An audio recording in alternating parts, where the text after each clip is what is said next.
Hello my dear YouTube family, ఎలా ఉన్నారు? బాగున్నారా? నేను చాలా బాగున్నానండి.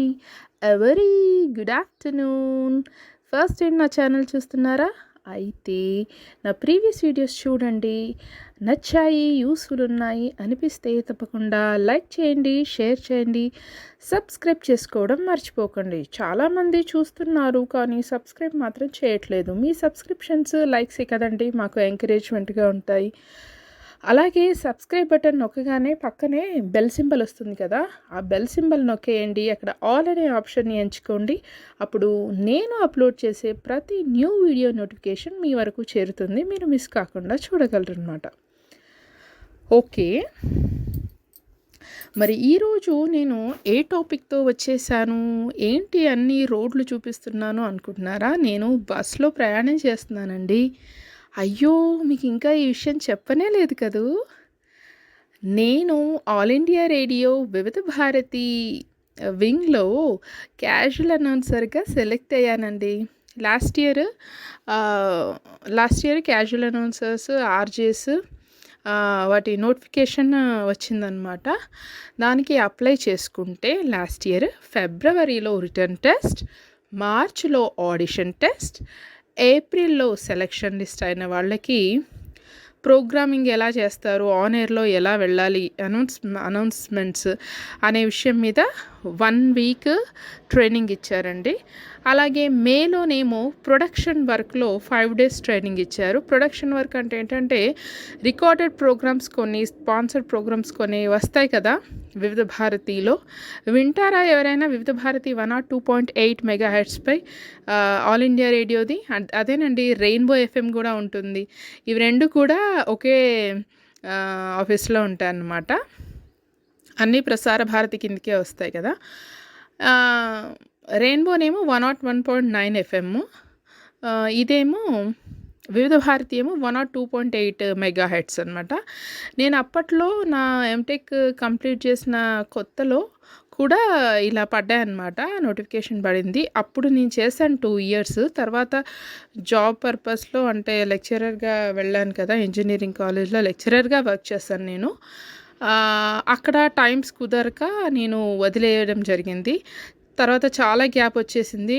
నేను లాస్ట్ 2015లో ఒక్కసారి ట్రాన్స్మిషన్ చేశాను, అంటే on ఎయిర్లోకి announcements వెళ్ళాయన్నమాట.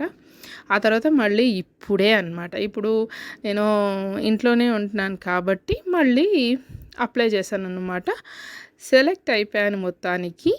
Return test, audition test, production ఏమంటారు ట్రైనింగ్, అనౌన్స్మెంట్స్ ట్రైనింగ్ అన్నీ కంప్లీట్ చేసుకొని సీనియర్స్ పర్యవేక్షణలో అబ్జర్వేషన్ డ్యూటీస్ కూడా. అబ్జర్వేషన్స్ అంటే ఏంటంటే సీనియర్స్ కన్సోల్ ఆపరేషన్ ఎలా చేస్తున్నారు, అలాగే అనౌన్స్మెంట్స్ ఎలా ఇస్తున్నారు, ఏ ప్రోగ్రామ్కి ఎలా స్క్రిప్ట్ నరేట్ చేసుకున్నారు అనే విషయాలన్నీ గమనించడం అన్నమాట. ఆ డ్యూటీస్ కూడా కంప్లీట్ చేసుకున్నాను. ఇప్పుడు ఆగస్ట్లో 2024 ఆగస్ట్లో మెయిన్ డ్యూటీస్ చేయబోతున్నాను.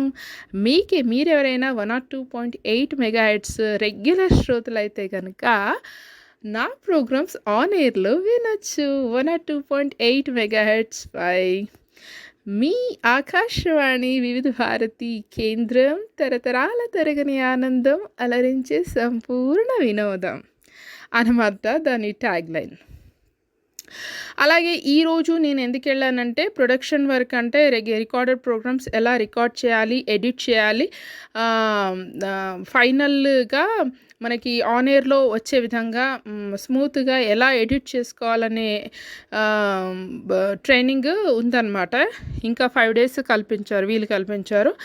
దానికి ఇంట్రెస్టింగ్ క్యాండిడేట్స్ రమ్మన్నారనమాట. అందుకు నేను వెళ్ళాను ఈరోజు. బాగా అనిపించింది. నాతో పాటు ట్రైనింగ్ తీసుకున్న చాలామంది వచ్చారనమాట. హ్యాపీగా అనిపించింది. అలాగే కృష్ణాష్టమి ఉంది కదా, ఆగస్ట్ 19th. దాని తెల్లారి అంటే ఆగస్ట్ 20th నాడు 11 to 5 PM వరకు, 11 to 3 వరకు నా అనౌన్స్మెంట్స్ ప్రోగ్రామ్స్ వస్తాయన్నమాట. మళ్ళీ అప్డేట్ చేస్తాను ఆ రోజు వీలైతే అప్డేట్ చేస్తాను. ఇంట్రెస్ట్ ఉన్నవాళ్ళు వినండి. ఇంకేంటంటే ప్రోగ్రామ్స్ మీరు రెగ్యులర్గా వినేవాళ్ళైతే తెలుస్తుంది 102.8 మెగాహెర్ట్జ్ పై వివిధ భారతి ఛానల్ వినేవాళ్ళకైతే అవగాహన ఉంటుంది. ఏ ప్రోగ్రామ్ స్క్రిప్టెడ్ అనేది మనకి గుర్తుకొస్తున్నాయి ఉంటుంది స్క్రిప్టెడ్ ప్రోగ్రాము. అలాగే గుర్తుకొస్తున్నాయి మా మాట ముచ్చట, ఇంకా మస్తీ మజా, సిల్వర్ స్క్రీన్, ఇంకా శక్తిశీలి, ఇలాంటివన్నమాట. ఇలాంటి ప్రోగ్రామ్స్కి మేమే ముందు స్క్రిప్ట్ రెడీ చేసుకోవాలన్నమాట. స్క్రిప్ట్ రెడీ చేసుకొని ప్రోగ్రామ్ ఎగ్జిక్యూటివ్స్ ఉంటారు కదా, వాళ్ళకి ఒకసారి స్క్రిప్ట్ చూపిస్తే వాళ్ళు ఒకసారి చూసి ఓకే ఆన్ ఎయిర్లో వెళ్ళొచ్చు బాగుంది అనిపిస్తే వాళ్ళు సిగ్నేచర్ చేస్తారు. మనము ఆన్ ఎయిర్లో వెళ్ళొచ్చు అనమాట. తర్వాత మనము ఎలా ప్రోగ్రామ్ చేస్తున్నాం అనేది ఆ ఆఫీస్లోనే కూర్చొని రేడియో వినేవాళ్ళు కూడా ఉంటారు. వాళ్ళని ఏమంటారు, ట్రాన్స్మిషన్ ఎగ్జిక్యూటివ్స్ అంటారు. వాళ్ళకైనా చూపించవచ్చు అనమాట. అయితే ఇప్పుడు ఆగస్ట్లో నాకు 2 వచ్చాయని చెప్పాను కదా డ్యూటీస్. వాటి కోసము స్క్రిప్ట్ రెడీ చేసుకోవాలి నేను. అందుకే పేపర్స్ చదవాలి, బాగా అప్ టు డేట్ ఉండాలి. ఇదంతా కూడా ఆల్ ఇండియా రేడియో లోపలండి. అసలు ఎలా తీయాలో భయమైంది, టెన్షన్ అయింది. వీలైతే తర్వాత తప్పకుండా తీస్తాను వీడియో.